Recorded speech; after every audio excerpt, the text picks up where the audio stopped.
I'm going to invite David up now. He's going to bring us our Bible reading and our teaching.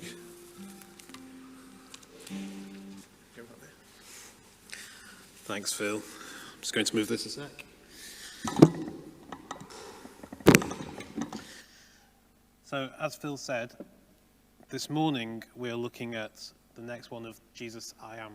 Am I not on? Anyone hear me? I'm on mute. I'm not on mute. Can confirm I'm not on mute. Can anyone hear me? Shall I use this mic? I'll use this one. Yeah? Okay. Looking for direction from the back. What am I pointing to here? What are we on? This?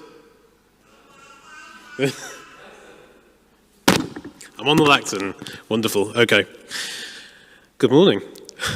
So as Phil said, today we're doing the next one of our I Am series of statements. So Jesus says all these things like, I am the light of the world we had last week. And this week we have, I am the good shepherd. So if you are wanting to read along in your Bibles, you can turn to John chapter 10. All the words will be on the screen any moment now. And I'll be reading through more of John. So because this is a worship together service where we have all the kids and everything else, I thought I'd just read the Bible for the next 25 minutes. That sounds like exactly what we need. I will read the Bible for the next however long, but we'll do it in an interesting way, because I thought that would be more fun.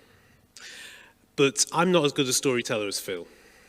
No, who is as good a storyteller as Phil? So what I need are some volunteers to help me act out this passage. So initially, I need 3 volunteers to come and act. Now, please bear in mind that you will be on camera for people at home. So if you're not comfortable with that, or if you're not comfortable with your child being on camera perhaps, then please don't volunteer. But if you are happy to be on camera, if you've always had a bit of a yearning, if you always thought my calling was to be on the silver screen, this is your big moment. This is your start. So could I have 3 volunteers? Hev's hand immediately shot up. There's a huge shock. Okay, Hev, would you like to come out? For those of you who are acting, we will be keeping socially distanced so that you get spotted by scouts and so on. You can take your mask off if you would like to if you're up here. That's okay for the duration of the performance. Could I have any other volunteers? Who else would like to come up? Penny. If we had a book open on who was going to volunteer. The 2 favourites have gone. Okay, so the 3rd one is wide open. Go on, who's going to go next? Have we got any kids who want to join in? I will tell you exactly what to do. I know kids are great at being told exactly what to do. Anyone? We will. Way. Excellent. So we have Dawn and Zach, we have Hev, we have Penny. Would you all like to come up so that you can say hello to everybody and maybe wave to the camera? The camera is just back there. Wonderful. So, as I say, we'll try and keep some distance from each other. This is a production called Socially Distant Sheep. Wonderful. Okay, so we're going to read through John chapter 10, and I will explain to these guys what they're going to be doing. So we need a Jesus, we need a sheep, and we need a thief. Does anyone fancy any of those roles in particular? Let's give Zach first option. Well, Zach's the sheep. Okay, I think Hev gives off more Jesus vibes. So...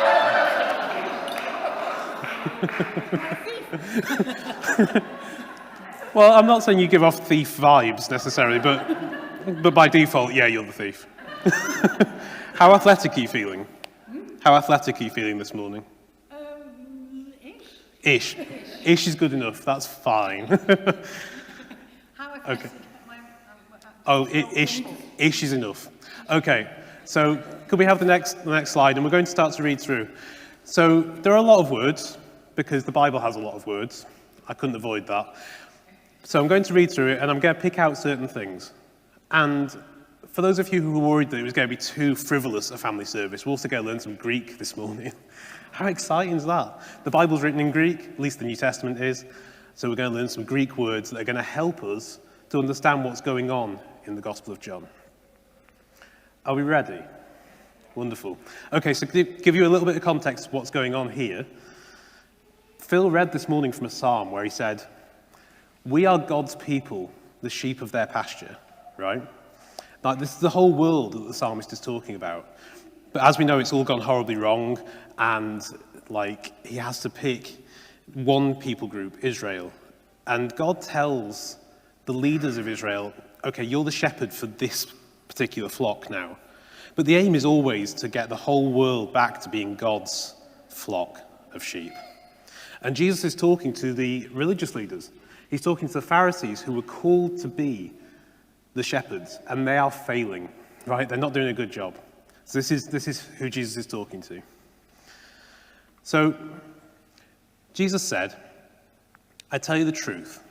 The person who doesn't enter the sheepfold," and our first Greek word, this word's aule. Can you say after me? Aule. Aule. So this is a sheepfold. I remember this word.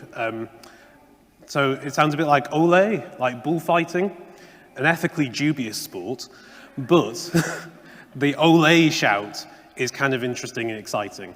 So when you're thinking of sheepfold, it's aule, and just imagine like miniature woolly bulls. That's how I remember it. So a sheepfold in ancient times would have been made of stone, usually, or maybe wood sometimes, and it would have been a bit like this area that we have here. Walls all the way around with one opening, this sort of gate or doorway through which the sheep could enter and exit. It made it a lot easier for the shepherd to control where the sheep came and went. So, Jesus said, the person that doesn't enter the aule by the gate, but climbs in some other way, is a thief and a robber. So, thief, would you like to go down? This is why I was asking if you're athletic. So this is the way that the shepherd comes in, through the gate, but a thief would climb over the wall. Who else is looking forward to this? Oh, Penny. Exactly, and the shepherd's job is to defend against the thief. Oh, I'm being told the Thai mic is back on.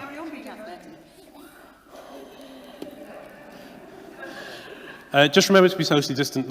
This is your acting skills, so even though you know Penny can't come within 2 meters of you, you need to be scared. It's wonderful. Aren't they amazing? Okay, so our second Greek word is this word for thief or robber or bandit. And it's this word leistes. Can we say leistes? Leistes. Wonderful. Okay, so the person that doesn't come through the aule is a leistes. But the one who enters by the gate, and here's our third Greek word, thyra. Thyra. Wonderful. So the one who enters by the thyra is the shepherd of the sheep. So you, shepherd, ignore the thief for a moment, pretend the thief isn't in the fold. The shepherd would come in through the gate because the shepherd is allowed to come in through the gate. Now, the one who guards the gate, I think I've miscopied that. The one who guards the gate, it for him, something. And the sheep listen to the voice of the shepherd. So Phil demonstrated with his whistle, didn't he? And that might be part of the voice. In ancient times, I don't think they had something as high-tech as that, but they would have whistled with their mouths, or they would have just spoken to the sheep, and maybe even called them by name sometimes. And look, this is exactly what's happening. Like, Hev is a sheep whisperer, and Zach is responding. He's waving back, and this is what sheep would have done, right, with their little hooves. Now, he calls his own sheep by name, and he leads them out. So the shepherd would tell the sheep to go out, and they would go out through the gate into the pasture. And this is what the shepherd would do. When he brings all his sheep out, he goes ahead of them, like Phil was saying, and they follow him because they know his voice. but they'll never follow a stranger. So even if the thief got in, With me. she's channeling those sort of child catcher from Chitty Chitty Bang Bang, isn't she? It's brilliant. You've missed your calling, Pen. But even if the thief managed to get to the sheep, they wouldn't follow the thief because they don't know the thief's voice. If the actors could come back at some stage, that would be unbelievably helpful. We don't want a lost shepherd. They'll run away from him because they don't know his voice. So can we have the next bit of the reading? This is method acting right here. It's wonderful. Okay, so Jesus told the people this story. So he's telling this to the religious leaders who are supposed to be shepherds, but they didn't understand what it meant. Like, this is a recurring theme, right? So Jesus said again, I tell you the truth, I am the gate for the sheep. What do you mean by that? So he's saying, I'm the thyra. I am this. Well, in order to stop sheep escaping, or from people getting in that shouldn't get in, this is an open space. So what the shepherd would do is the shepherd would go and sit in this bit.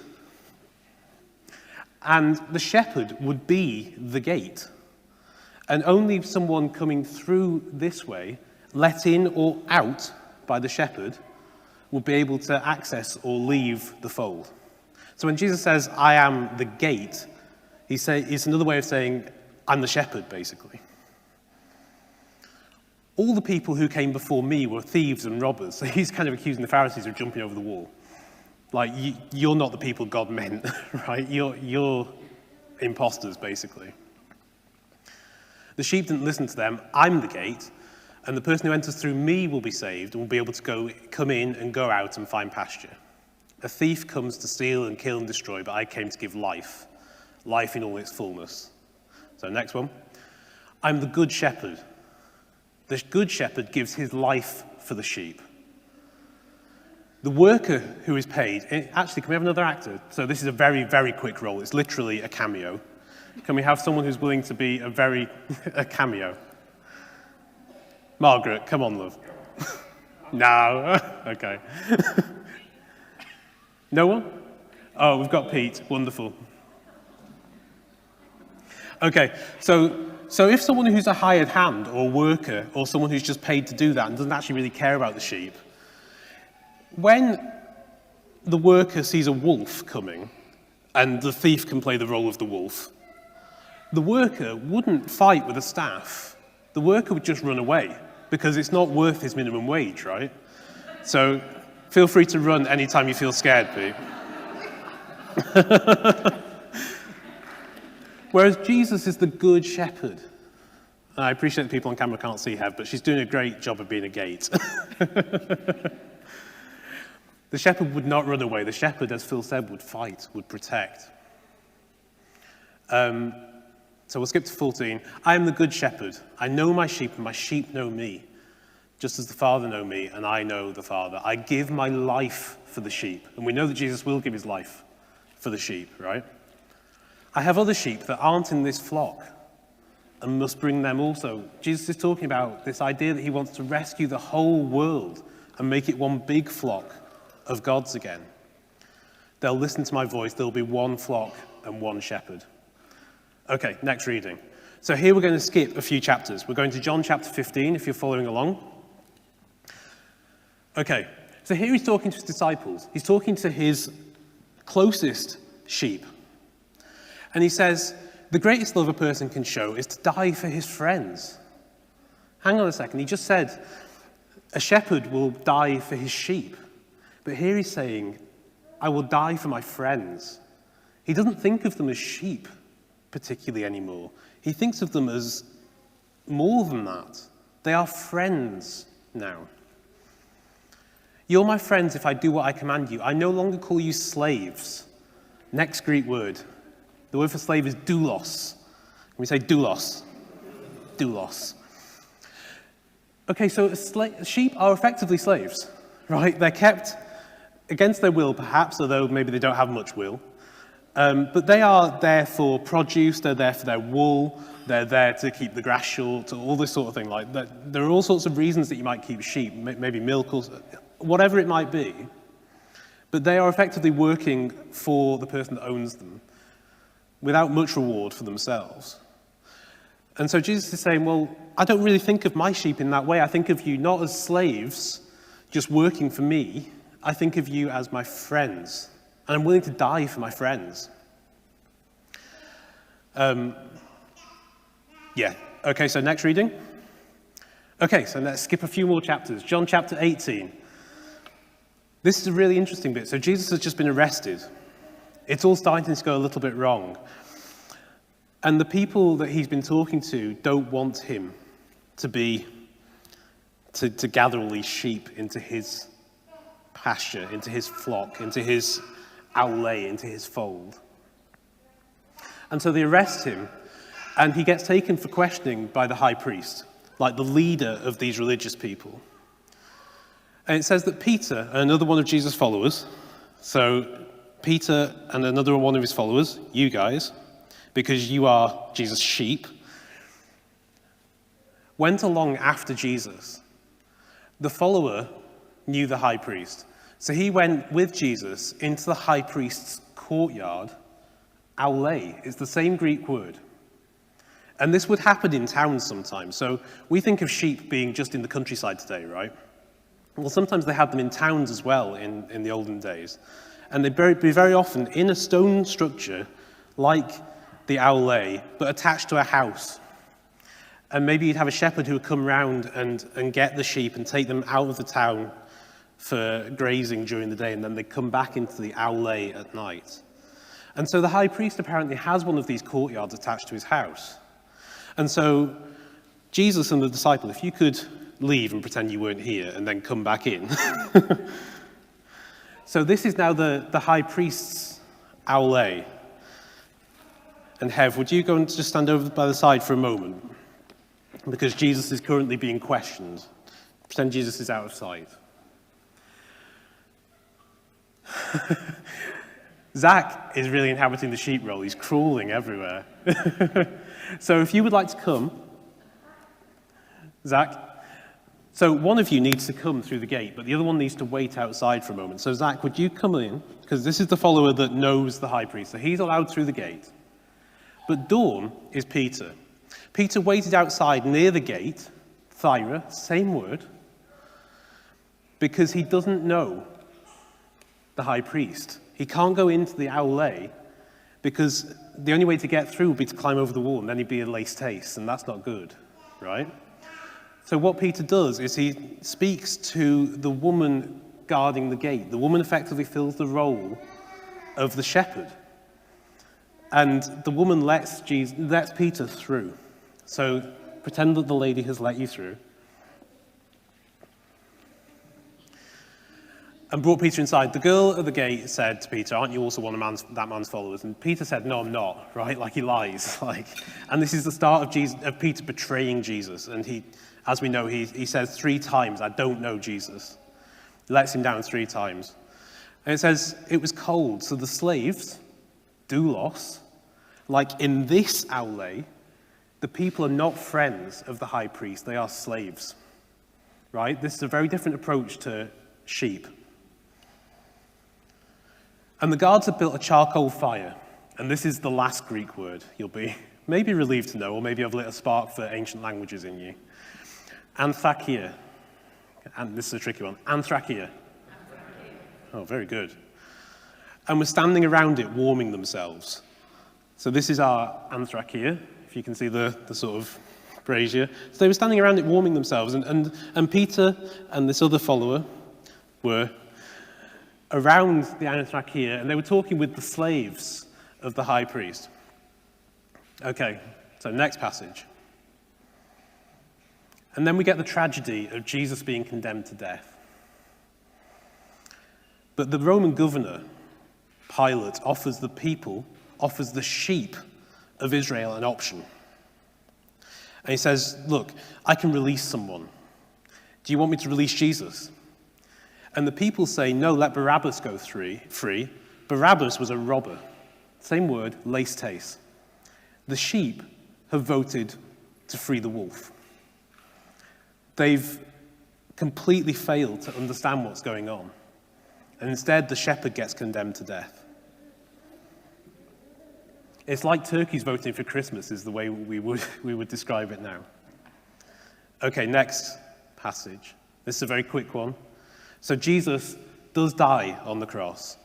But as we know, the ending is good. Jesus rises from the dead, and he rises from the dead in a garden. And he encounters one of his closest disciples, a lady called Mary Magdalene. And Mary doesn't recognize Jesus until Jesus says Mary, because Jesus' sheep know his voice. Okay, and then the final bit of the Gospel of John is John chapter 21. So next bit. Okay. So they see Jesus on a beach. And he's cooking food. And he's cooking food on a charcoal fire, like this.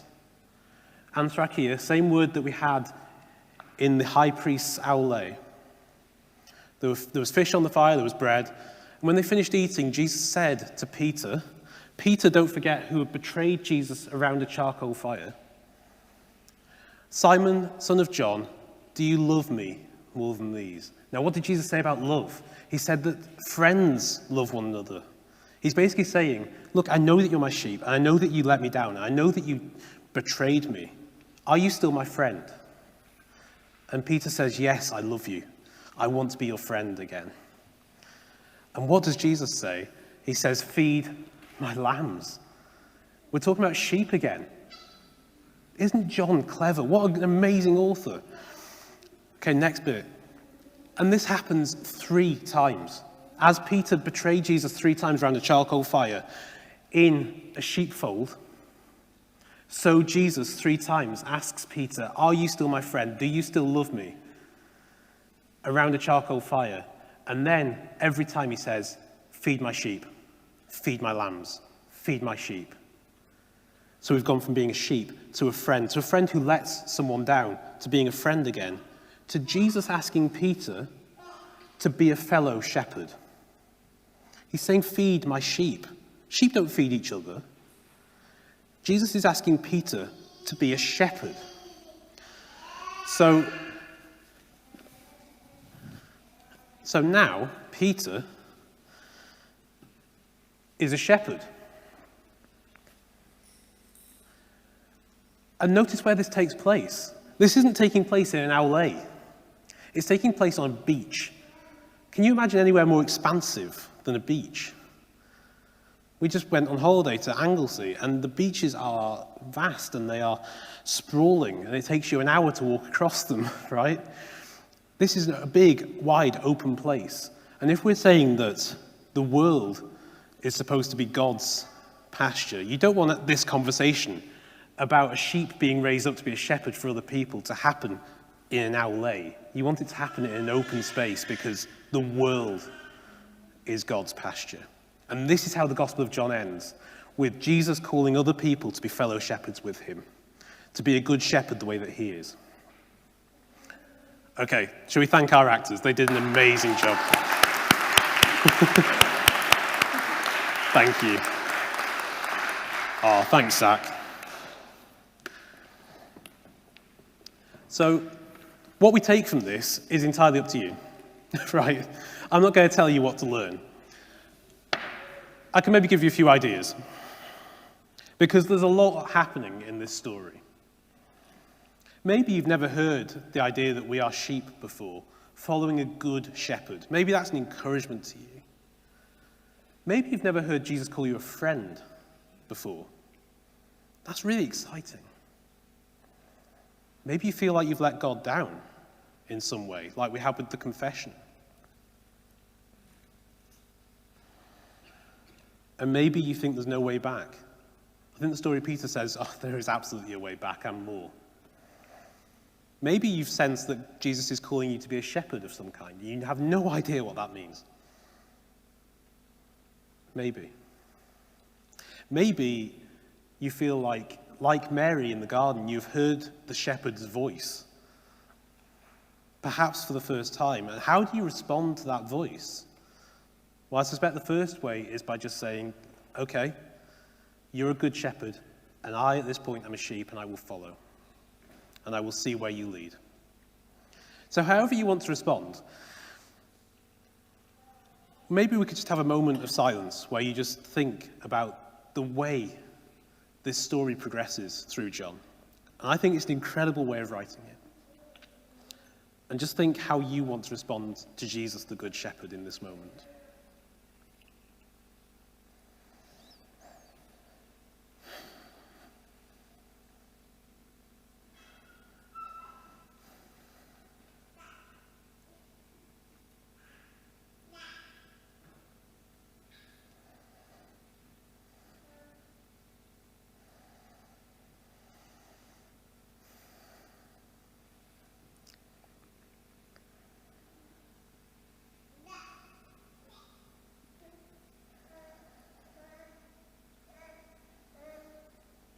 So Jesus, thank you that you are the Good Shepherd.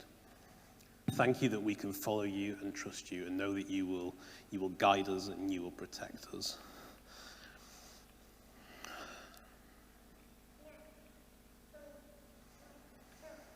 Would you help us to recognize the sound of your voice and to go where you lead and to trust you?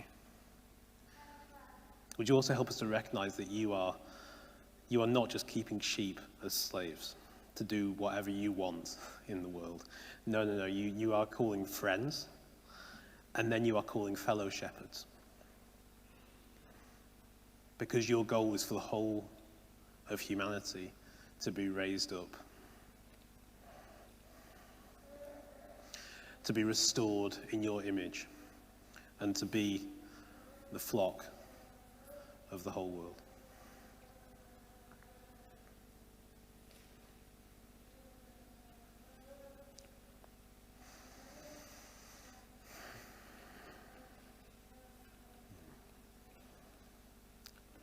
Amen. Amen. And I think Phil might say a couple of words now.